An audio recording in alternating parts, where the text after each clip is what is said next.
홍범도 장군의 흉상 이전에 대해서 당이 즉각적으로 중단 입장을 밝혀야 합니다. 죄송합니다.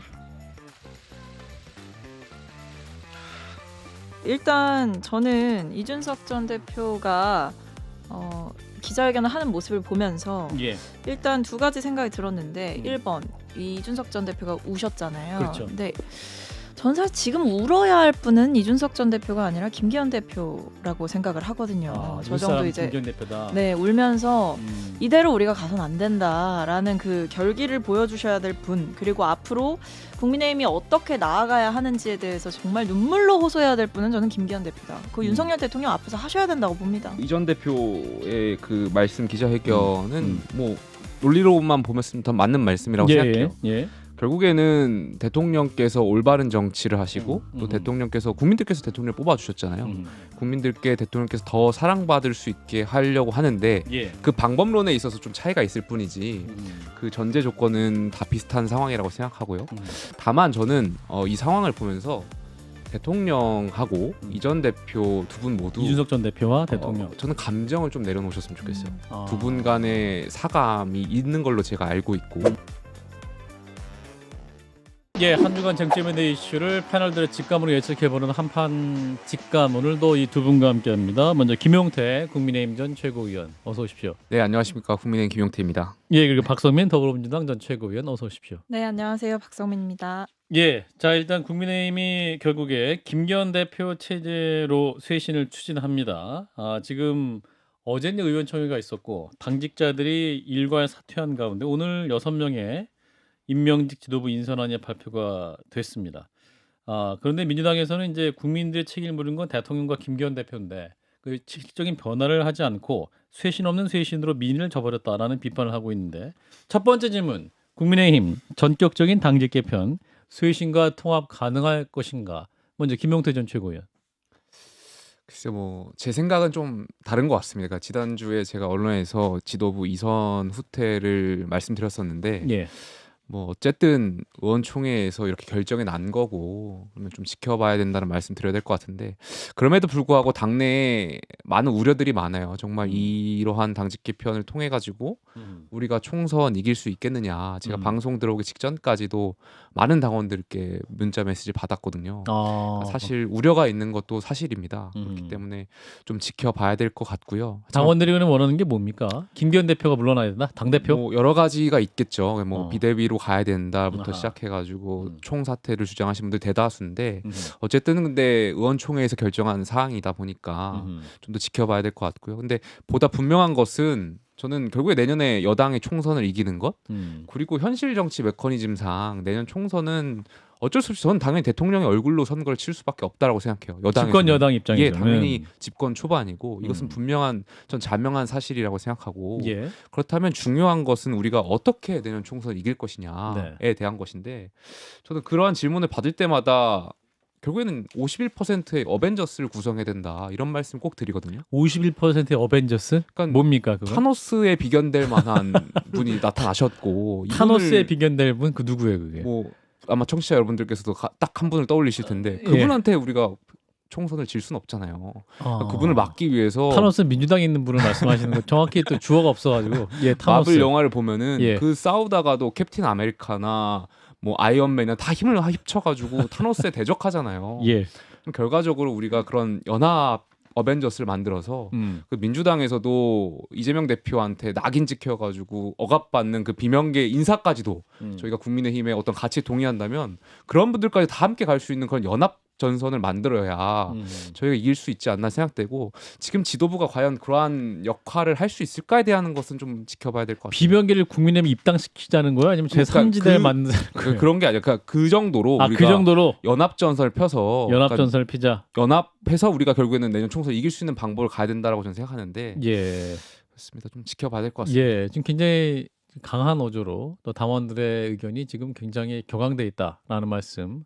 김종혁 비대위원도 그런 말씀을 주셨는데, 자 박성민 전 최고는 국민의힘의 당 쇄신 어떻게 보고 계십니까? 이거는 이제 쇄신이 아니고 쇄신인 척하는 임시 방편에 불과하다라고 생각을 하는데요. 본질로 돌아가서 민주당이 비판했던 것을 앵커께서 언급해 주셨듯이 예. 국민들이 요구하는 것은 윤석열 대통령에 대한 심판이고 김기현 대표에 대한 책임 묻기일 겁니다. 근데 지금 그 모든 본질은 비껴나가고 사실 임명직 당직자들의 사퇴만 남은 거죠. 그건 국민들에게 감동도 없고 뭐 재미도 없는 상황입니다. 그러니까 뿌리가 썩었고 그 썩은 뿌리를 바꿔달라고 하고 있는데 백날 가지만 쳐봤자 가지치기만 해봤자 죽은 것이 다시 살아나진 않습니다. 예. 저는 그런 점에서 썩은 뿌리를 바꿀 생각을 해야지 맨날 가지치기만 하고 또는 뭐 화분만 꾸며봤자 그 식물은 계속해서 죽어간다라는 거를 말씀을 드리고 싶어서요. 예. 비대위가 그렇게 어려운가요? 저는 비대위로 가는 것에 대해서 왜 그렇게 주저하는지 이해도 안 되고 우리가 그동안 전통적으로 선거에 패배했다면 지도부가 책임을 지는 거는 당연한 일이었습니다. 예. 그게 무슨 볼드모트도 아니고 입에도 못 올리시면서 예. 계속해서 서로의 마음을 해치지 않는 겉으로만 보기에 좋은 말만 하고 있는 이 상황 속에서 쇄신은 불가하다 이렇게 보여집니다. 근데 민주당 입장에서는 국민의힘이 쇄신 안 하는 게 좋은 거 아니고 그렇게 쇄신을 바라세요. 그러니까 제가 이제 뭐 내심으로는 그렇게 생각을 할 수 있어도 이제 냉정하게 보면 우리 정치 발전을 위해서 집권 여당이 잘해야 국민의 힘이 잘해야 이제 이 민생도 다 살아나고 하는 거 아니겠습니까? 뭐 거기에 또 자극받아서 민주당도 더 잘할 수 있는 거고요. 지금 뭐 누가 못하게 경쟁을 할 만한 상황은 아니죠. 경제가 이렇게 안 좋은데요. 그렇군요. 자, 오늘 오프닝에서 우리 김종혁 전 비대위원도 굉장히 강한 어조로 또 비판의 말씀하셨는데 어떻습니까? 비대위가 그렇게 어렵냐? 박성민 전 최고가 말씀하셨는데 지금 당의 혁신 방안 일단 평가를 내려주시면. 일단 저는 뭐 강서구청장 선거 하나로 해서 뭐 국민의힘이 망한다라고는 생각하지 않습니다. 예. 전략이 여러 가지 잘못된 것이고 그 퍼펙트 스톰처럼 여러 가지 상황 조건이 한꺼번에 겹쳐지면서 저에게 최악의 결과를 만들어냈는데요. 예. 그래서 어떻게 보면 또 이게 내년 총선 가기 전에 이런 식으로 아주 호된 국민의 어떤 심판, 이 날카로운 회초리 이런 거를 받은 게 오히려 잘 됐을 수도 있다. 예방 주사를 전화위복 아주 잘 맞은 것일 수 있다. 이렇게 생각을 하는데 그러려면 예. 패배하고 난 다음에 대응이 제대로 나와야 되거든요. 아하. 대응이 제대로 돼야지 저 팀이 정말로 뭔가를 깨닫고 있구나, 반성하고 있구나 이런 모습을 보여주는데 죄송하지만 이번에 새롭게 이제 바뀌었는데 예.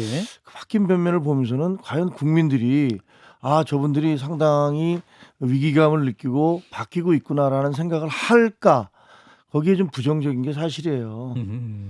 그리고 저는 이제 예를 들면 저는 개인적으로 김혜지 의원 우리 장애인으로서 굉장히 좋아합니다. 예. 그리고 우리 당이 공천 참 잘했다라고 생각을 하고요. 근데 이분을 이 중차대한 시기에 지명직 최고위원으로 앉힌 이유는 이게 도대체 뭐지? 라는 생각이 들어요. 왜냐하면 이건 마치 우리가 이렇게 사회적 약자나 어려움 빠진 분을 이렇게 내세운다는 그런 어떻게 보면 액세서리처럼 앉혀놓은 건가?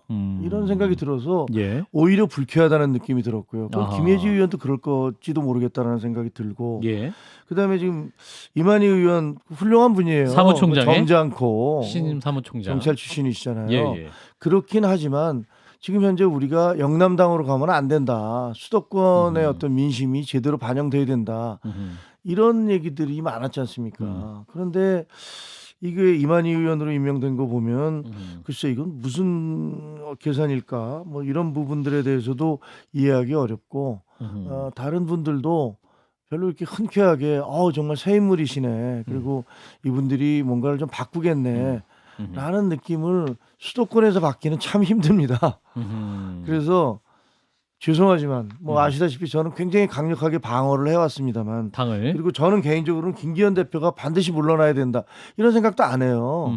그거는 대안이 있을 때 물러나야 되는 거지 무조건 물러난다고 해서 물러나고 난 다음에 대안 없이 뭘 어쩌겠다는 겁니까? 그래서 이 의총에서 만약에 김기현 대표에게 한 번에 더 기회를 주자라고 얘기를 했다면 좀 더 결연한 모습이 나왔어야 되는데 이게 결연한 모습이 나오지 않아서 상당히 좀 실망스러운 것도 사실입니다. 그러니까 사무총장직이라는 것은 사실은 내년 총선 있을 때 어떤 당의 돈을 관리하는 분이고 어떤 공천에도 영향을 미칠 수 있기 때문에 무엇보다 대구 경북 출신의 의원 임명됐다는 것 자체가 뭐 당뿐만 아니라 또 유권자들에게 주는 신호 자체가 좀 부정적일 수밖에 없다라는 생각을 하고 계시는 거군요. 어떤 사람이 선호를 떠나서 뭐 저는 이만희 의원 개인적으로 훌륭한 분이라고 생각을 하지만 예. 그게 지금 이 시점에서 그게 맞는 인사냐라는 부분에 대해서는 조금 아마 국민들이 갸우뚱하시지 않을까, 특히 수도권에 있는 분들이 갸우뚱하시지 않을까 생각이 들어요. 네, 장 변호사님은 아까 절체절명의 상황이라고 말씀 주시면서 반 타노스 연대 이야기 해주셨는데요. 이재명 타노스.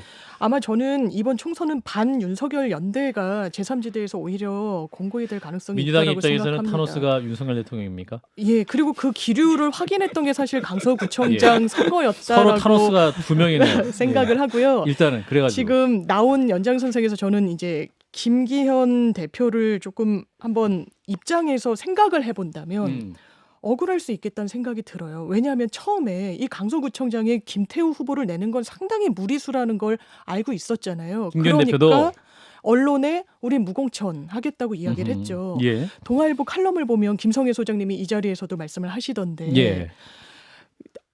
한두 명의 다른 인사를 추천을 했다라는 겁니다. 김기현 대표가. 두 분을 추천했다는 그렇죠. 거죠. 그런데 그러니까 대통령실의 반응이 우리가 사면복권 잘못했다는 거야 대통령이? 라는 어떤 메시지. 반응이 나왔다는 거죠.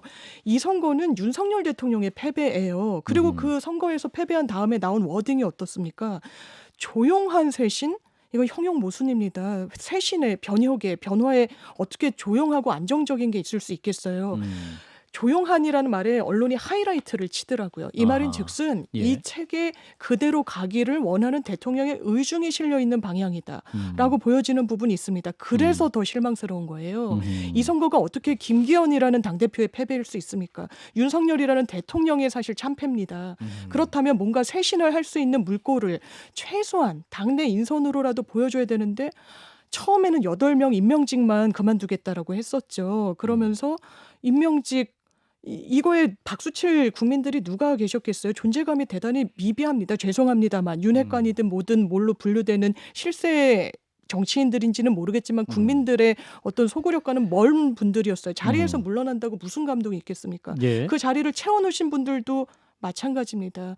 저는 국민의힘이 잘해야 민주당에도 건강한 긴장감을 줄 수 있다고 생각하는데 최소한 민주당에 긴장감을 주는 상태로 가고 있지는 않은 것 같습니다. 자, 그런데 이제 오늘 오전 국민의힘 최고위원회에서 조수진 최고위원과 김성호 여의도 연구원 부원장이 나눈 그 휴대폰 그 카톡 메시지 내용이 사진 기자에게 포착이 됐습니다.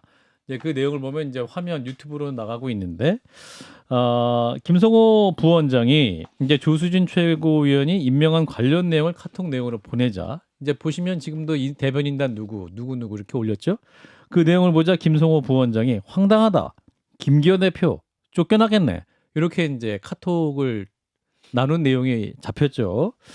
자, 이 휴대폰 카톡 내용 이제 언론에도 많이 알려지기도 했는데 자 우리 김용태 전 최고위 계속 지금 사진을 보시면서 무슨 내용인가 카톡인가 보고 계시는데 화면에 잘 나왔었어요. 자, 네네. 아무튼 그 내용의 핵심인데 어떻게 보셨어요? 그러니까 카톡 내용과는 결국 최종 인사는 다르게 됐죠. 예. 예, 근데 뭐 이거는 그 시간대를 한번 확인해봐야 될 것 같은데 예. 뭐 잘못 그 정보를 전달한 건지는 잘 모르겠습니다만 글쎄 저는 일단 이러한 사진을 찍힐 것을 알면서도 왜 이것을 보고 계신지 조수진 최고가 예 저는 일단 그걸 이해 못하겠고 아, 저희가 그래도 뭐 그리고 일부러 그거 하셨기는 않을 것 기시감이 같은데. 들어요. 예전에 예. 그 저희 그 이준석 대표 이후에 그때 직무대행 체제 있을 때 권성동 텔레그램. 예, 텔레그램에서 이제 그걸 좀 공개됐었잖아요. 맞아요. 그게 뭐 자인지 타인지는 잘 모르겠습니다만 어쨌든 공개되면서 당이 또 큰 혼란에 있었고 조수진 최고위원이 지금 당이 위기인데 예. 최고위원으로서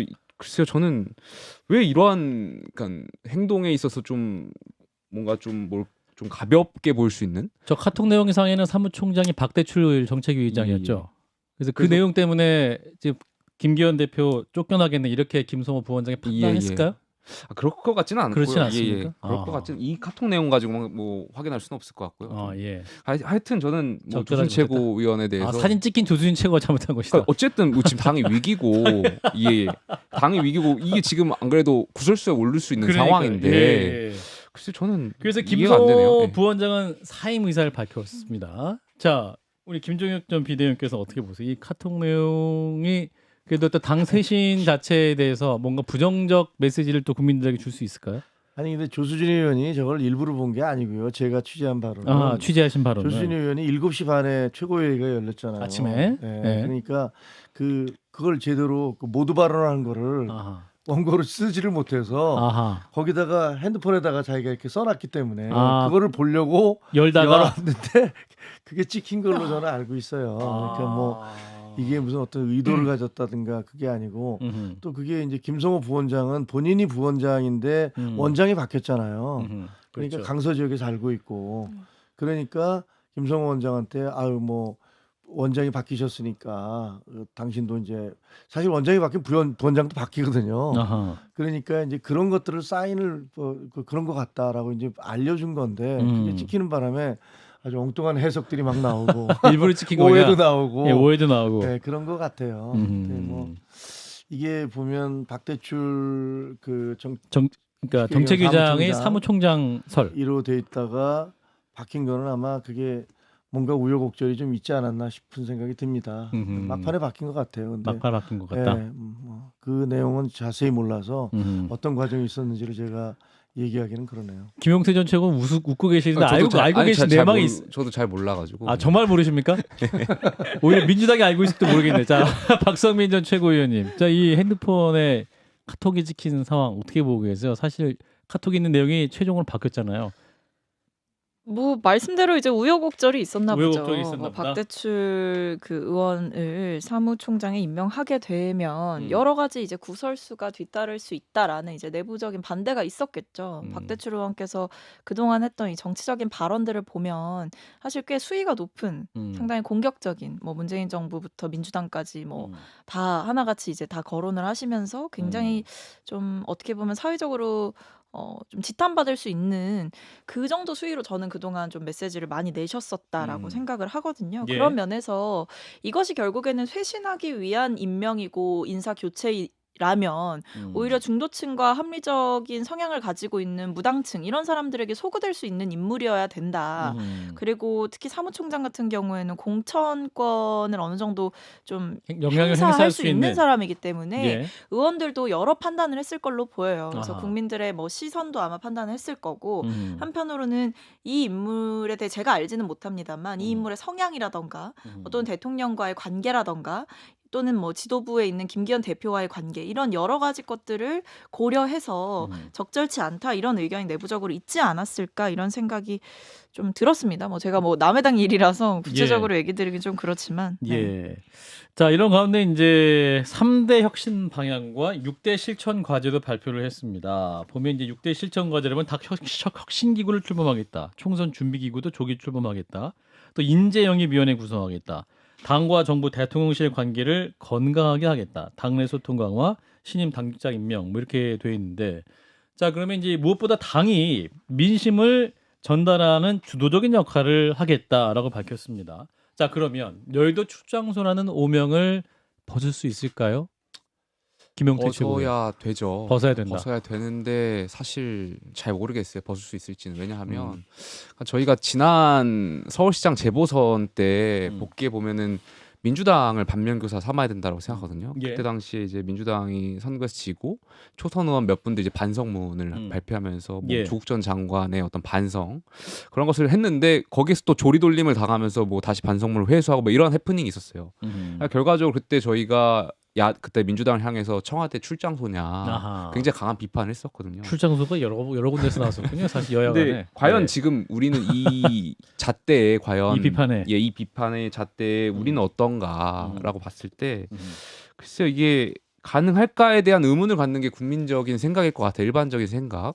왜냐하면 김기현 대표께서 처음 시작할 때부터 아무래도 용산의 영향을 많이 받았고 아무래도 또 집권 여당의 전당대회였기 때문에 대통령의 의중이 어디 있느냐 이것에 쫓아가지고 이제 당선된다고 보는 분들도 많고 또 사실 거기에 영향을 받았기 때문에 과연 지금 와서 총선을 앞두고 과연 김기현 대표와 이 지도부에서 할 수 있겠느냐에 대해서 의문을 갖고 있는 것도 사실이죠. 여의도 출장소라는 오명을 벗기 위해서는 당도 용산을 향해서 할 말은 하고 쓴소리를 해야 되는 것이 여의도 출장소의 오명을 벗는 것일 텐데 저는 그게 대통령을 위한 길이라고도 생각해요. 자, 장 변호사는 누가 할 수 있을까요? 국민의힘 안에서 김기현 대표가 제가 리스트를 한번 봤어요. 이번에 새로 인선되신 분들 예, 예. 쓴소리를 할 수 있는 분들이 계신가. 쓴소리. 지금 쓴소리 하실 분은 안 계시는 것 같습니다. 뭐 음. 이만희 의원 TK 출신의 이른바 윤핵관으로 또 분류되기도 하시고요. 유해동 의원은 과거의 유승민계 의원으로 분류가 됐었던 그렇죠. 분이고 예. 저는 그리고 사람의 미래를 보려면 과거를 봐야 되는 거잖아요. 김기현 대표가 당대표 되고 나서 뭘 했습니까? 사실 실권이 없었잖아요. 본인이 아무런 권한도 없는 상태에서 대통령의 심기, 대통령실의 눈치를 봤다라는 비판에서 자유롭지 못한데 그렇다면 강서구청 선거 졌다고 바로 좋은 기세로 변환할 것인가? 그래 보이지 않습니다. 본인을 백업하는 이 면면들도 그래요. 그렇다면 이건 그냥 말로 그칠 공산이 매우 높다. 네. 자, 김종혁 비대위원께서 어떻게 오늘 쓴소리 하고 계신데 우리 김종혁 비대위원이 가시면 좋겠는데. 자, 당 순서 여의도 7.3에 오면 어떻게 볼 수 있을까요? 당이. 누가 가고 안 가고 그런 게 중요한 게 전혀 중요한 게 아니고요. 아니고. 네, 그게 아니고 그게 국민들한테 어떻게 받아들여질 것이냐, 아하. 어떤 사인을 주는 것이냐, 뭐 그런 게 중요하죠. 근데 사실 지금으로 약하다. 봐서는 상당히 약한 것 같아요. 그리고 뭐 어떻게 보면 이제 우리 대통령께서는 굉장히 기가 강하신 분이잖아요. 그렇죠. 기가 세신 분이란 예. 말이에요.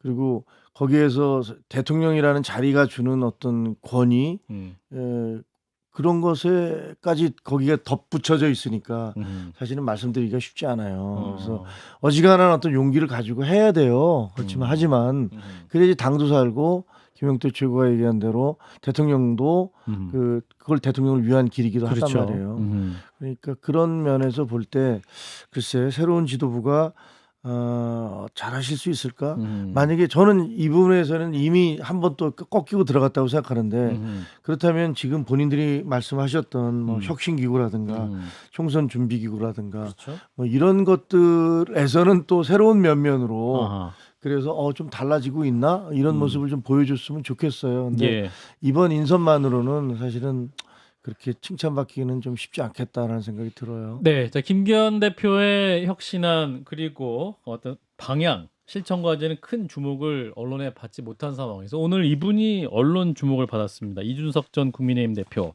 대통령과 여권이 변화해야 된다 하면서 눈물의 기자회견을 했는데요. 영상을 잠깐 듣고 이어갑니다. 저는 오늘 참담한 마음으로 이 자리에 섰습니다. 이미 몇 번 이 자리에 서서 우리가 대선 때 국민에게 약속했던 모습을 지키지 못하면 안 된다고 양두구육을 이야기한 적이 있었습니다. 사람에 충성하지 않는다던 검사는 대통령이 직접 뇌물을 받지 않아도 경제 공동체로 볼 수 있다는 법리를 세워서 가장 높은 곳에도 법은 추상같이 적용된다는 선례를 세웠습니다. 그렇다면 41살의 부모가 시험관 시술로 낳은 한 해병대 병사의 억울함이 반복되지 않도록 엄정한 수사를 하고자 했던 박정훈 해병대 대령의 모습은 성형을 두지 않고 수사했던 한 검사의 모습과 너무나도 다 있었을 것입니다. 홍범도 장군의 흉상 이전에 대해서 당이 즉각적으로 중단 입장을 밝혀야 합니다. 죄송합니다.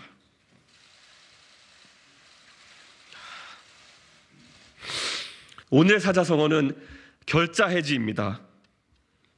제발 여당 집단 무건 수행의 저주를 풀어주십시오.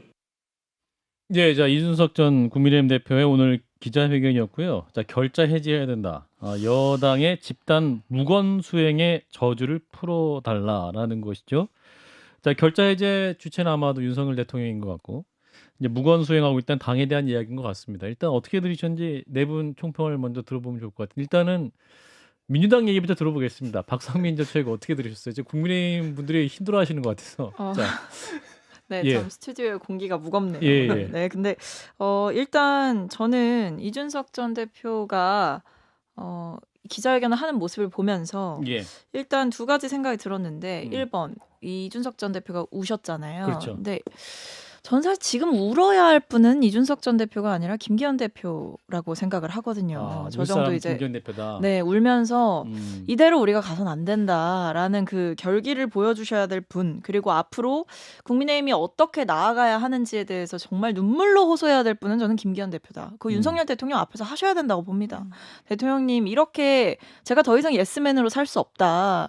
저는 그 선언을 해야지만 이 국민의힘이 그래도 조금은 살아날 수 있지 않을까라는 생각을 했고, 두 번째는 좀 고양이 쥐 생각한다라는 생각이 들었어요. 고양이 쥐? 네. 그게 뭐예요? 그러니까 사실 국민의힘 분들은 이준석 전 대표를 되게 쥐라고 생각하시는 것 같아요. 아, 쥐다. 네, 그러니까 아하. 본인들이 고양이고, 아하. 왜냐하면 본인들이 몰아냈잖아요. 선출된 대표지만 우리가 몰아냈기 때문에. 당원권은 정지가 됐고. 그렇죠. 징계도 뭐 말 잘못했다고 추가 징계하고 이런 식으로 이제 했었는데, 사실 제가 최근에 이제 여러 모습들을 보면 사실 알고 보면 고양이는 이준석 전 대표. 강자는 오히려 이준석이었다. 그렇죠. 본인들, 그러니까 고양이라고 착각하고 있는 사람들은 사실은 전 쥐라고 생각하거든요. 벌써부터 당 내부에서 무슨 얘기 나옵니까? 아하. 이준석 전 대표 포용해야 된다. 이준석 대표 역할 해야 된다. 이준석 대표 계열의 정치인들 포용해야 된다. 이런 얘기들이 수도권 당협위원장들 통해서 나오고 있어요. 아하. 그게 근데 총선 때가 되면 더 많이 나오지 않겠습니까? 그런 점에서 절대 내칠 수 없을 것이다. 그런데 지금 안철수 의원께서 거의 지금 제가 봤을 때 이준석 전 대표의 선대본부장처럼 이준석 대표를 키워주고 계신데 지금 이렇게 제명운동하고 서명운동 하는 게 뭐 그게 도움이 되겠습니까? 이준석 대표를 도와주고 있다. 그렇죠. 그러니까 그런 점에서 이 모든 국면이 사실 이준석 전 대표에게 굉장히 유리하게 가고 있구나. 흘러가고 있습니다. 예. 자, 김용태 전 최근 어떻게 보셨어요? 지금 굉장히 안타깝게 또 영상을 보셨는데. 뭐 이전 대표의 그 말씀 기자회견은 뭐 논리로만 보면 더 맞는 말씀이라고 생각해요. 결국에는 대통령께서 올바른 정치를 하시고 또 대통령께서 국민들께서 대통령을 뽑아주셨잖아요. 국민들께 대통령께서 더 사랑받을 수 있게 하려고 하는데 그 방법론에 있어서 좀 차이가 있을 뿐이지 그 전제 조건은 다 비슷한 상황이라고 생각하고요. 다만 저는 이 상황을 보면서 대통령하고 이전 대표 두 분 모두 이준석 전 대표와 대통령 저는 감정을 좀 내려놓으셨으면 좋겠어요. 두 분 간의 사감이 있는 걸로 제가 알고 있고 뭐 여러 차례 뭐 아까 박 전 최고위원이 뭐 추출 과정이라는 표현을 썼는데 거기서 충분히 저는 감정이 상했을 수 있다라고 생각해요. 그리고 뭐 요즘 뭐 영상 보니까 여러 가지 그 과거에 대통령이 되시기 전에 했었던 그런 음성들이 뭐 공개가 돼가지고 이러한 것들 3개월짜리 그런 것들이 아무래도 사람이라면 당연히 감정이 상할 수도 있고 또 반대로 대통령도 대통령의 입장을 생각해보면 또 감정이 상할 부분이 있었다라고 생각해요. 근데 제가 아까 말씀드렸잖아요. 타노스라는 적을 이기기 위해서 그 감정이 뭐가 중요하겠어요. 지금 우리가 이겨야 되잖아요. 내년 총선에 이겨야 하기 위해서는 저는 감정을 다 내려놓으시고 아까 말씀드렸던 연합을 할 수 있는 그 방안을 도출했으면 좋겠어요. 연합을 해야 된다.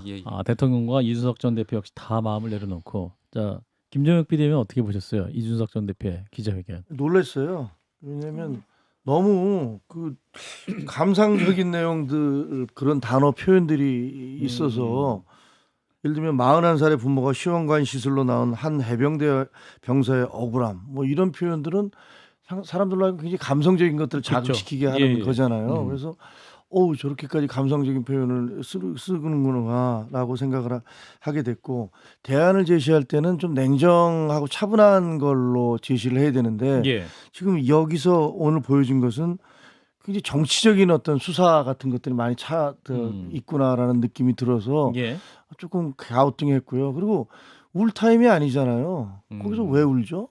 그래서 예를 들면 글쎄, 그러니까 뭐 그 해병대 병사의 죽음에 대해서 안타까우지 않는 분들이 어디 있겠습니까?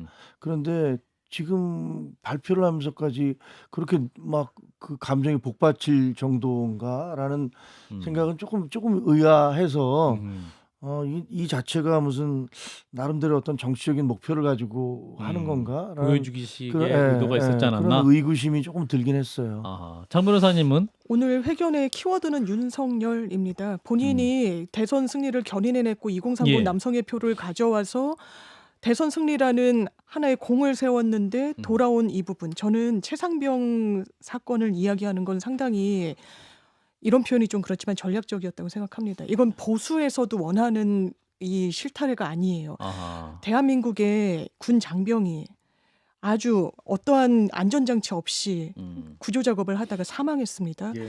거기에 대해서는 사단장을 뭐 입건을 하든 기소를 하든 의견은 뭐 법리적으로 달라질 수 있지만 경찰로 이첩을 하는 수순이었던 거죠. 정말 대통령이라는 어떤 대통령의 경로가 아니라면 이 실타래가 해결되지 않을, 설명되지 않은 수순으로 수사가 꽉 막혀 있습니다. 그러면서 항명수뢰죄로 정작 그 수사를 했던 단장을 막 기소를 하고 그래요. 군대는요, 군사는 이 대한민국의 안보와 직결되는 거 아니겠습니까? 대통령이 그렇게 입으로 중요하다고 이야기하는 안보 가치와 직결되어 있는 부분 아닙니까? 예. 그런데 실상은 정반대로 가거든요. 대통령이 개입하면. 그리고 청년이 죽은 데 대해서 전 개인적으로 이준석 대표가 진정성으로 눈물을 흘렸다고 봅니다. 왜냐하면 같은 청년으로서 예. 3대 독자고 시험관으로 정말 너무 어렵게 낳은 아이를 해병대에 명예롭게 보냈더니 사망으로 죽음으로 그 가족에게 갔는데 이걸 어떻게 눈물 없이 이야기할 수 있겠습니까? 정치인이라면요. 예, 자, 이런 가운데 이준석 전 대표와 안철수 의원 간의 싸움이 점점 커지고 있는데 오늘 또 이준석 전 대표의 눈물의 기자회견을 보고 안철수 의원 제명의 불길을 피하기 위해 대통령과 당을 직격하면서 악마의 눈물 쇼를 보여줬는데 연기는 둘째치고 진심은 보이지 않는다. 제명당하면 탈당할 명분 쌓으려는 잔꾀가 뻔히 보인다. 비판했습니다. 화면으로 들어봅니다.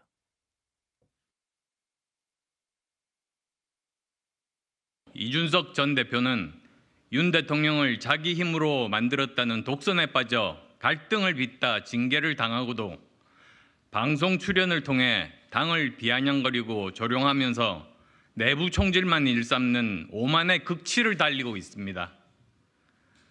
박근혜 정부의 은덕을 입고 어린 나이에 정치에 입문해 당 쇄신을 위해 지켜 세우고 대접해 주었더니 오만방자함이 극에 달했습니다.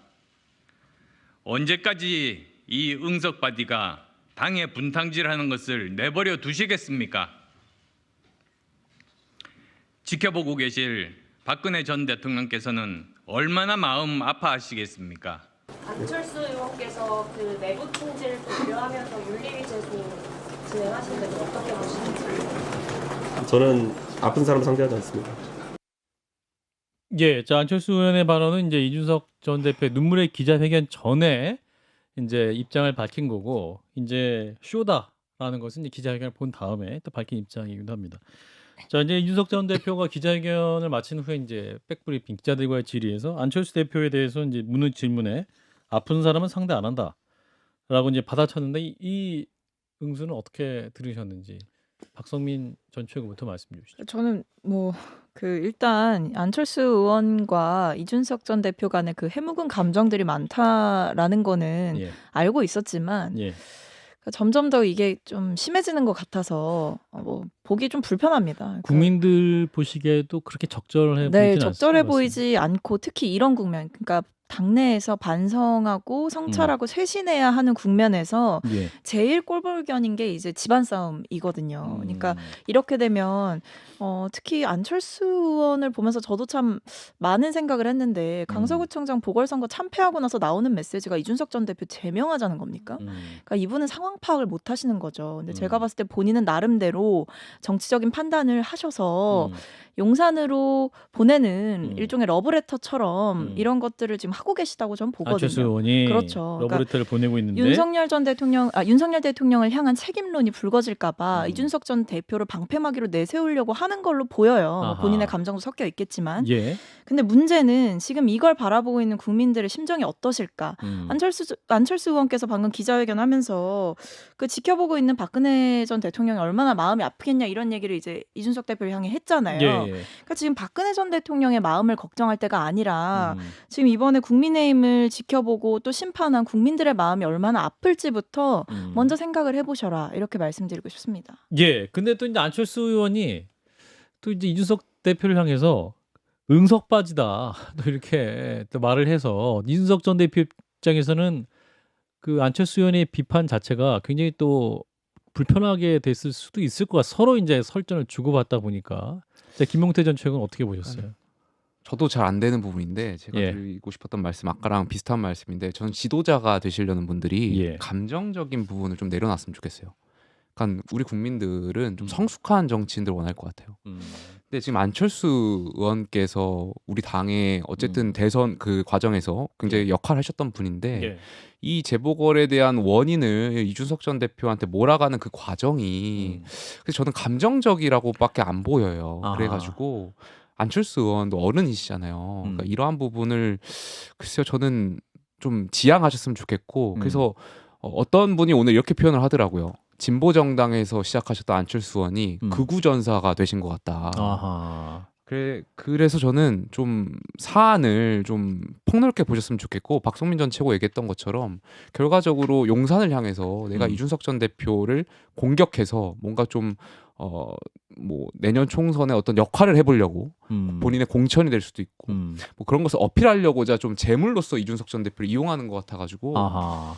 저는 그렇게 하실 필요 없다고 생각되고 이준석 전 대표도 저는 여기에 대해서 뭐 응대할 필요는 없다고 생각해요. 그냥 정치인들이면 누가 누구든지 다 비판할 수 있는 것은 뭐 워낙 흔히 있는 것이고 여의도에서 예.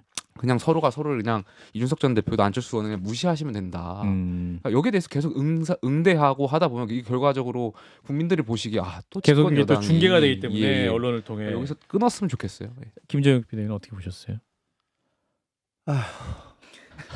이게 뭐 가뜩이나 그 정말 공황 상태에 빠진 당원들을 더 힘들게 만들고 있잖아요. 저 두 분이. 아하. 당원들 보기에는 뭐 이게 속된 표현입니다. 미칠 지경입니다. 아하. 지금 저렇게 싸우고 있어야 됩니까? 아하. 그럼 뭐 말 되는 걸 갖고 싸워야죠. 뭐 정책 논쟁이라든가 뭐 이런 것도 아니고. 저게 무슨 정책 논쟁도 아니잖아요. 그러니까 어떻게 보면 발단은 뭐 그때 유세 현장에서 뭐 하고 자빠졌네 뭐 이런 거에 대해서 대화하고 갔을 때 그거를 이제 비아냥대면서 이준석 대표가 시작이 됐지만 예. 아니 그렇다고 그래서 거기에 대해서 뭐 제명을 윤리위에 제소하겠다고 그리고 서명을 받겠다고 하는 안철수 의원도 저는 도저히 이해가 되지 않고요. 뭐 이준석 대표가 뭐 말을 그렇게 튀게 하는 게 한두 번은 아니잖아요. 예. 근데 그렇게까지 가는 것 지금 급기야는 아픈 사람 상대방을 아픈 사람이라고 하는 거는 그건 아닙니까? 그리고 또 당대표를 한 사람은 응섭바지라고 얘기하는 것도 안철수 의원이 이 대표에게. 네, 그러니까 서로가 지금 이런 극언을 주고받고 있는데 이걸 지켜보고 있으면 당원들의 입장에서는 아니 진짜 서로 지금 불이 난 거 아니에요 집에. 근데 거기서 둘이서 싸우고 있으면 어떻게 해요? 빨리 가재도구 끄집어내고 불 꺼야 되는데. 불 끄고 와서 불 끄고 이래야지. 저 두 분 모두에 대해서 정말 당 애당심이 조금이라도 있나? 라는 그런 회의감이 들도록 만들어서 두 분 모두 빨리 자제해 주시기 바랍니다. 지금 이러고 있을 때 아니에요. 장 변호사님 짧게. 저는 강서구청장 선거 하나만 패배했는데도 이런 경랑 속에 휩싸이고 아하. 이 지금 생각해보니까 그러네요. 큰 정치인들이 응석바지니 가만두지 않겠다느니 아픈 아픈 사람. 사람이니 이렇게 날선 반응을 보이는데 공천 앞두고 총선 앞두고 총선 전후로 어떤 풍경이 국민의힘에서 펼쳐질지 좀 그 희망사항 아니에요? 희망 전혀 아닙니다. 좀 안타깝게. 안타깝습니다. 예, CBS 라디오 박정희 한판 승부 함께하고 계시고요. 잠시만 쉬었다가 다음 주제 이어갑니다. 예, 박정희 한판 승부 함께하고 계시고요. 이제 정치 얘기 많이 했는데, 자 이번에는 좀 우리 서민들의 삶과 연관된 정책 논쟁 얘기로 해보겠습니다. 정부가 이제 필수 의료 문제 해결을 위해서 의과대학 정원 확대를 논의하는 가운데, 지금 1,000명 늘리겠다. 뭐 이런 가운데 뭐 또 3,000명, 500명, 300명 뭐 여러 가지 여러 방안이 정부 안팎에서 나오면서 좀 혼란이 가중되는 상황인데요. 자, 의사협회는 일관되게 증원을 반대한다. 오히려 의료 수가를 현장에서 해결해야 된다. 이런 입장인데, 자 파격적인 의대 정원 확대, 정부와 의료계 전쟁은 벌어질까? 이 부분 좀 짚어볼까요? 먼저 김용태 전 최고부터. 일단 뭐 내년 총선을 앞두고 있다 보니까 예. 선거를 전제해서 말씀을 드리면 여당한테는 이 문제가 그렇게 썩 플러스 요인으로 작용할 것 같진 않아요. 여당에게는. 그러니까 이 문제가 굉장히 복잡한 문제이기 때문에 그러니까 이 단순히 그 정원을 늘린다고 해서 이게 물론 이제 국민들께 돌아갈 혜택도 있겠지만 예. 여러 가지 복합적으로 굉장히 많은 문제를 일으킬 수도 있는 문제이기 때문에 예. 좀 굉장히 섬세하고 좀 더 차분하게 뭐 공론화를 통해서 좀 접근할 필요가 있을 것 같은데 왜냐하면 뭐 단순히 딱 떠오르는 문제만 하더라도 이게 정원을 늘린다고 해서 그러니까 분배의 문제가 좀 중요한 거잖아요. 그러니까 결과적으로 기피하는 그 과에 대해서 어떻게 지원을 더 늘릴 것이냐. 그리고 또 지역에 대한 불균형에 대한 문제. 이 문제가 과연 정원을 늘린다고 해서 해결이 될까에 대한 의문도 좀 있는 것도 사실이고요. 예. 그러니까 여기에 대해서 뭐 이제 수험생의 또 입장에서 봤을 때는 아하. 공대를 지원하려고 했던 수험생들이 또 의대로 막 다 쏠림 형상들이 그렇죠. 또 있을 수도 있고 예. 여러 가지 좀 사안들이 복합적으로 발생할 수 있기 때문에 네. 이 문제를 좀 더 섬세하게 다뤄야 될 필요가 있지 않나 생각합니다. 김용태 전 최고 입장에서는 그럼 이 정부의 방안 자체가 일단은 어떤 반대, 반대라기보다는 좀더 그러니까 섬세하게 근거를 좀 접근해. 더 봐야 될 것 같아요. 좀 더 면밀하게 저도 이제 국민들에게 언론을 얘기해. 통해서 3,000명이라는 숫자를 좀 봤기 때문에 예, 그러니까 1,000명. 어떻게 해서 그 1,000명 예. 그 근거가 나왔는지에 대해서는 조금 더 드러난 사실을 봐야 될 것 들여다보자. 같아요. 자, 박성민 최고. 저는 사실 이거 의대 정원 확대 같은 경우에는 문재인 정부에서도 사실 하려고 했었던 과제였죠. 그렇죠. 그런데 이제 그때 당시에 공공의대 뭐 얘기 네, 나왔었고. 아시겠지만 뭐 대규모 파업도 있었고 뭐 의대생들 집회, 시위 이런 것들 다 굉장히 격렬한 반발에 부딪히면서 좀 무산됐던 아쉬운 과제입니다. 예. 그래서 저는 지금 이거를 하겠다는 거는 전 좋다고 보고 굉장히 찬성하는 바입니다. 다만 이제 뭐 김용택 최고도 잠깐 언급해 주셨지만 정원을 늘리는 것에서 그친다고 해서 예. 지금의 현재의 문제, 예를 들면 뭐 지방의 의료 격차라든지 아니면 진료 필수 과목에서의 뭐 의사 부족 문제 이런 것들이 해결되느냐 그렇지는 않을 거라고 보거든요. 그래서 지금 민주당에서는 지역 의대 신설이나 공공의대 신설 이런 것들을 필수적으로 좀 도입하는 것을 고려해서 의대 정원 확대를 논의해 주기를 요청을 하고 있습니다. 그래서 뭐 지역 의사제 같은 것들도 도입해야 된다. 이런 여러 구체적인 디테일까지도 좀 챙겨서 의대 정원 확대가 이루어졌을 때 지금 한국 사회가 직면하고 있는 문제를 좀 풀 수 있지 않을까 그렇게 생각하고 있습니다. 예. 자, 근데 이 시점에서 왜 이제 의대 정원 문제가 갑자기 나왔을까? 이 부분도 굉장히 좀 궁금해하시는 분도 있습니다. 심지어는 이제 19일에 본인이 직접 발표하겠다 이런 얘기도 좀 나오고 있는 상황이기 때문에. 근데 지금 아까 김용태 전 최고가 말씀하신 대로 또 이게 여당에게는 그 좋은 호재가 아닐 수도 있다 이런 또 말씀도 하기 때문에 또 대통령 직접 발표를 또 정말 하실까라는 생각도 드는데, 자 김지영 PD는 어떻게 보십니까 이 부분? 왜 이 시점에 들고 나왔을까? 논리적으로는 의학 분협이 이루어지면서 거기에 대한 반대급부로 의사분들의 어떤 반발을 무마하기 위해서 그 대가로 줬던 거잖아요. 그래서 2006년부터 18년 동안에 그 의대 정원이 3,058명으로 유지되고 있다. 18년 동안 한 명도 안 늘었다라는 것은 상식적으로는 말이 안 되는 얘기 아니겠습니까? 예. 거기다가 이게 지금 인구 10만 명당 의사 숫자가 7.2명으로 OECD 평균 13.6명에 비해서 56%밖에 안 된다. 그거는 이제 그동안 조금씩 늘려왔어야 되는데 그걸 안 해왔던 그 대가를 지금 이제 그 포화 상태로 지금 그걸 한꺼번에 처리해야 되는 문제가 있는 거잖아요. 어떻게 보면 역대 정권이 해야 될 일을 제대로 안 하고 그걸 그냥 눌러놓고 있다가 지금 문제가 되고 있는 거란 말이에요. 그런 면에서 보면 바뀌어야 되는 건 맞는데 그런데 모든 게 말이에요. 정책이라는 건 타이밍이 있거든요. 그렇죠. 아무리 좋은 정책도 예를 들어서 지금 선거를 앞두고 이런 정책을 넣으면요. 이게 합리적인 정책 논쟁이 이루어지는 게 아니라 분명히 선거에 이용되면서 정치판으로 그렇죠. 끌려 들어가요. 예. 그러면 그러다가 좌초해버리거나 좌절해버리는 정책이 너무나 많거든요. 그렇다면 어떤 정책을 실시할 때는 그런 실현 가능성 어떻게 하면 가장 좋은 것이라 할지라도 어떻게 하면 충격을 최소화하고 또 받아들일 수 있도록 할 것인가에 대한 시점 조절 같은 게 꼭 필요하다고 생각을 해요. 그런 면에서 보면 지금 시점이 이게 적절한 시점인가에 대해서 조금 의구심이 들고 예. 게다가 뭐 숫자가 300명, 500명, 뭐 1000명, 3000명 3,000명. 이렇게 왔다 갔다 하는 것도 정책은 전격성이 있어야 되고 이걸 확 밀어붙여야 되는데 예. 이렇게 말만 계속 무성하다 보니까 예. 정말 사람들로 하여금 그냥 뭐랄까 그냥 유언비어 비슷하게 괴담 비슷하게 온갖 말들이 나돌게 만들잖아요. 이것도 좀 별로 이렇게 잘하고 있는 건 아닌 것 같아요. 사실 이게 이제 보면 정부가 필수 의료 문제 해결을 위해서 뭐 1,000명 이렇게 늘린다고 하는데 1,000명 당장 현재 고등학교 2학년 학생 대상으로 뽑겠다는 건데 이 학생들이 이제 의사가 전문의가 되기까지 10년 이상 걸리는 거 아니에요. 그럼 10년 이후에나 이제 이 인력들이 온다는 건데 이제 실효적인 대책 아니다.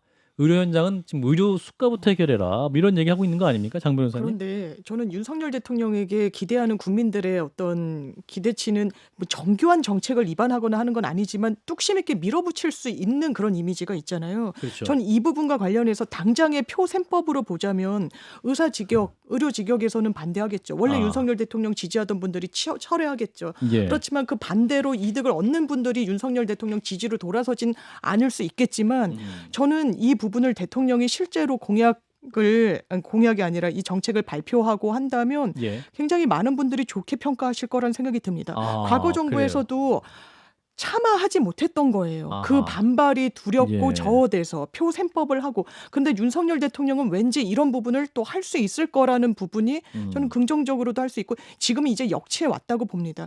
계속해서 정말 의료기관을 가지 못하고 응급실 병상이 없다라고 해서 사람들이 길에서 대기하다가 사망하는 그런 경우들을 우리가 언제까지 목도하고 방치해야 됩니까? 의료직역의 이해관계도 중요하겠지만 저는 이번 정부에서 반드시 해줬으면 좋겠습니다. 민주당에서 굉장히 칭찬하고 있습니다. 정성호 의원이 조금 전까지만 해도 타노스 뭐 네, 얘기하던 타노스 것 얘기하시다가 무능 무책임 무대책의 산무 정권이 드디어 좋은 일을 한다. 정성호 의원, 민병덕 의원은 국민의 한 사람으로서 의사정원 확대 찬성한다 이렇게 나오고 있는데 또 민주당이 너무 찬성하니까 오히려 또 이게 갑자기 또 이 정부에서 안 하려고 하는 거 아닌가 싶은 게 또 박수민 정치가 전 최고. 또 이렇게 그런 거 아니다? 생명력이 있고 역동성이 있어야 또 이렇게 흘러가는 거다라고 생각을 하고요. 예. 그러니까 사실 그동안 뭐 이재명 대표와의 대화 이런 것들도 대통령께서 안 해 오셨었잖아요. 예. 한 번도 안 하셨는데 전 이런 또 지금 야당에서 박수 나오고 있는 이런 정책을 가지고 이런 것들을 매개로 또 여야 대표 불러가지고 같이 뭐 대통령과 회담도 하고 그럴 수 있을 거라고 봅니다. 그래서 이런 것들을 그냥 본인이 단순히 이제 본인이 발표하는 데에만 주안점을 두시지 마시고 여러 가지 야당의 의견 같은 것들도 청취해 주시고 또 여러 시민들도 만나보시면서 좀 디테일하게 정책을 다듬어서 잘 내놓는 것이 중요하다. 그래서 지금 이 시점에서 이렇게 야당에서 박수가 나온다면 이걸 오히려 정치적 기회로 삼아서 좀 이재명 대표와 좀 만나보시는 건 어떨까요? 저는 이런 제안 드리고 싶습니다. 야당 협조를 위해서. 자. 야당에서 이렇게 얘기하는 건 뭐 속내는 그런 것 같아요. 야 선거 앞두고 표 뺏길 짓 하는구나. 아니죠. 계속 하세요. 문재인 대통령도 하려고 했었던 거잖아요. 네, 내부는 그러면 공통적으로 다 의대 정원 확대 필요하다. 그 대전제는 다 동의를 하시는 건가요? 네. 여러 가지를 다 복합적으로 봐야 되는 의료 수가 문제도 봐야 되는 것이고 같이 가야 된다는 거죠. 같이 해야 된다. 의협 입장이랑 비슷하신 것 같아요, 김용태 전. 그렇습니까? 의협 입장을 제가 보질 못해가지고. 자, 근데 이제 의사협회 같은 경우에 이제 이 지금 정원 확대 얘기가 나올 때 정말로 강력한 투쟁을 벌였고 또한 국가고시도 거부한 학생들이 있었잖아요. 그래서 그 학생들 또 그 다음에 구제 논의도 맞아요. 있고 막 네, 그랬던 기억이 게 납니다. 얼마 전 일인데 만약에 정말 그 장유미 변호사 말씀대로 이제 대통령이 정말 밀어붙일 경우에 이게 연말까지 엄청나게 또 정부와 의사협회 간의 갈등이 불보듯 뻔한 상황인데 이걸 또 어떻게 풀어야 될지. 있을 수 있겠죠. 근데 예. 장미 변호사 말씀하셨던 것처럼 예. 윤석열 대통령의 장점 중에 또 하나가 평가받는 것이 그러니까 김종혁 비대위원은 저는 아까 계속 복잡하고 이제 섬세하게 다뤄야 된다 말씀드렸는데 예. 윤 대통령 같은 경우는 이 개혁 의제라든지 이런 것도 한 번에 해결할 수 있지 않을까에 대한 국민적인 관심도 있기 때문에 빠르게 여기서 갈 수 있는. 연금 개혁이라든지 뭐 여러 가지 개혁에 대해서 대통령께서 해결해 주시길 바라는 또 국민들도 많으시잖아요. 예. 정치적인 것을 떠나가지고 이 문제를 어떻게 해결하실지는 좀 지켜봐야 되지 않을까. 근데 지금 이제 어떤 대통령의 의지를 갖고 하려면 이제 국민의힘 당이 정부 여당이 굉장히 이제 뒷받침을 해야 될 것 같은데 지금 국민의힘에서는 지금 이제 당 쇄신 방안에 집중하는 나머지 이 부분은 입장이 좀 나온 게 없는 것 같은데 당내의 입장이나 혹은 당내 의견이 어떤 방향으로 갈 것 같다 혹시 예측 가능할까요? 물론 뭐 대통령이 강하게 지지하니까 뭐 같이 발을 맞출 것 같긴 합니다만. 우리가 어떤 사람이 아파요. 어린애가 아파요. 근데 약을 먹어야 돼요. 음. 근데 약이 쓰잖아요. 그럼 어떻게 합니까? 거기다가 당위정을 씌우잖아요. 그래서 이제 약을 먹기 좋게 하는 거 아닙니까? 예. 그 정책도 마찬가지라고 생각을 해요. 그 어떤 정책이 그것이 옳고 그름의 문제가 그것만으로 정당성이 확보되는 건 아닌 것 같아요. 그렇죠. 아무리 옳은 정책도 지금 국민들에게 설득을 하고 여러 가지 타이밍을 봐서 받아들일 수 있도록 해서 가야지 예. 그런 것을 그냥 이게 너 몸에 좋으니까 이거 먹어야 돼라고 강제로 했을 경우에는 그게 그 심한 저항에 부딪힐 뿐더러 더구나 이제 옆에서 그것을 굉장히 부추기면서 야, 너 니네 엄마가 너 그 쓴 약 먹으려는데 너 니네 엄마가 너 미워해서 그래. 이런 식으로 얘기하면 애는 더 막 흥분할 수도 있잖아요. 그렇죠. 그런 일들이 사실 선거철에는 벌어져요. 그렇게 해서는 안 되지만 그런 것이 계속 벌어져 왔던 게 현실입니다. 그렇다면 그런 여러 가지를 좀 고려를 해야 되고 만약에 이것들이 정말로 필요하다는 것들은 국민들도 알아요. 그러면 이런 것들을 어떻게 구체화시키기 위해서 당위정을 씌워서 뭐 일방적인 피해를 받는다는 의사분들이 그런 생각을 안 들게 할 것인가. 또 국민들에게 더 좋은 정책을 하려면 어떤 식의 대안들이 좀 더 있어야 될까. 이런 것들을 함께 당에서도 논의를 해야 될 것 같아요. 사실 이제 지난 3년간을 돌아보면 지금 이제 코로나로 전 국민이 비상 상황이었잖아요. 그렇기 때문에 이제 그런 상황에서는 뭐 의사를 더 늘려야 되고 어떤 그러한 의료 현장과의 어떤 대화 그보다 당장 급한 의료 현실을 바꿔야 했기 때문에 좀 그 논의를 추동하지 못했던 현실도 있었던 것 같고. 자, 그러면 지금은 이제 코로나를 지난 상황이기 때문에 과연 이번 논의는 정책 과정을 세밀하게 한다면 통과시킬 수 있을까요? 박성민 전 최고.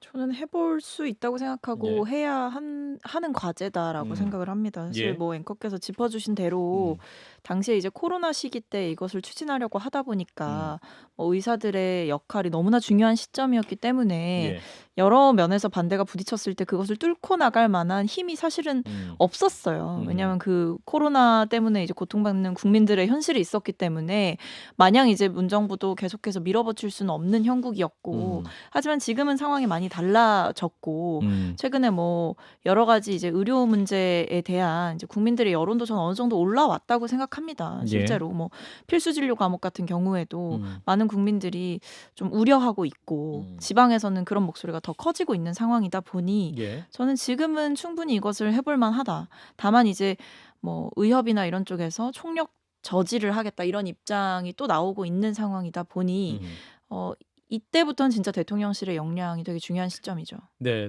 대통령과 이재명 대표가 함께 만나서 힘을 합치면 가능할 수 있을 것 같은데 김용태 최고 두 분의 만남 가능할까요? 10초. 글쎄요. 맨날 글쎄요를 하면 어떡합니까? 일은 누가 합니까? 같이 해야죠, 같이. 네. 알겠습니다. 자, 약간 어려울 것 같다라는 말씀 주셨네요. 자, 일단 오늘 한판 직감 오늘 굉장히 좀 뜨거웠네요. 오늘도 함께해 주신 분 김용태 전 국민의힘 최고위원, 박성민 전 더불어민주당 최고위원 두 분 고맙습니다. 감사합니다. 감사합니다. 좋아요, 구독, 알림 설정.